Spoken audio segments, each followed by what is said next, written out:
All right, let's get right into it. Today, we are tackling a really interesting idea about one of the most common hair loss treatments out there, finasteride. We're going to look at what an expert in the field has to say, and it really challenges a core belief. What if the secret to success wasn't taking more, but actually taking less? It's a question we don't really think to ask, right? We just kind of assume that the standard dose for any medicine is the only way to go. But is that really true? That's the big question we're digging into. And honestly, the answer is pretty surprising. For a long, long time, the script for finasteride has been exactly the same. If you're dealing with male pattern baldness, chances are you're told to start with 1 milligram every single day. That's the baseline. It's the accepted wisdom. But now, that whole starting point is being put under the microscope. And this is where it starts to get really fascinating.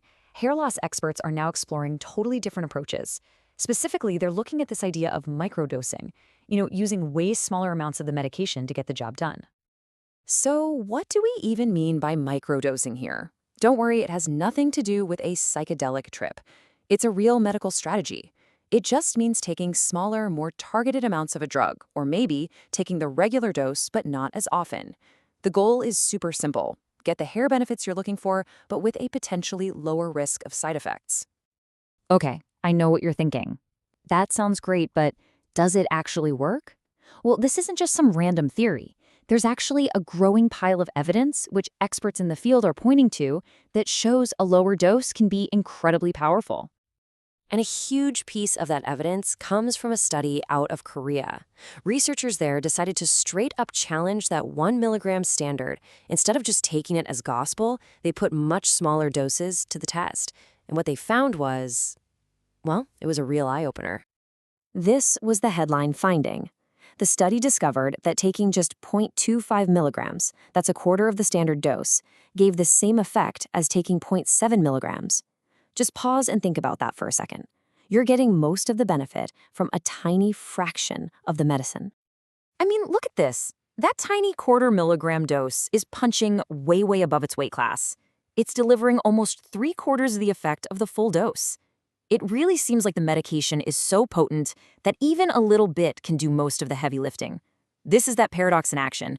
Less can seriously be more.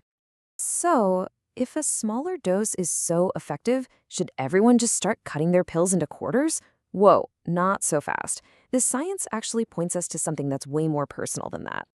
Ultimately, it all boils down to you, your own body, how it processes things, and your personal sensitivity to finasteride. Those are the things that matter most. What works like a charm for one person might be way too much, or maybe not enough for someone else. And according to our source, experts are seeing patients succeed with all sorts of different lower dose plans. For some, it might mean taking the standard 1 milligram pill, but just every other day. For others, it could be 0.5 milligram every other day, or even as low as 1/4 of a milligram every other day. The real key is finding the lowest dose that is still effective for you. Now, this brings us to what is, without a doubt, the most important point of this whole explainer, and I'm using the expert's exact words here. Obviously consult your prescribing physician on all of these things. This information is here to make you smarter about your options. It is not a prescription. You absolutely must talk to your doctor before making any changes. So, what's the big takeaway here? What do you do with all this? The goal is not to go rogue and experiment on your own. It's about being able to have a smarter, more informed conversation with the professional who's actually guiding your treatment. Let's boil it all down. 4 key things to remember. 1. Smaller, less frequent doses can work surprisingly well. 2. Your own body sensitivity is the thing that really decides what's right. 3, and this is the big one, this is information, not a prescription. And 4, use this to have a better conversation with your doctor to figure out what might work best for your situation. So we'll just leave you with this one final thought to chew on. In a world that's always screaming more is better, maybe it's time we start asking if the biggest and best answer for our health could actually come from the smallest dose. Now that's a conversation worth having. Thanks for tuning in.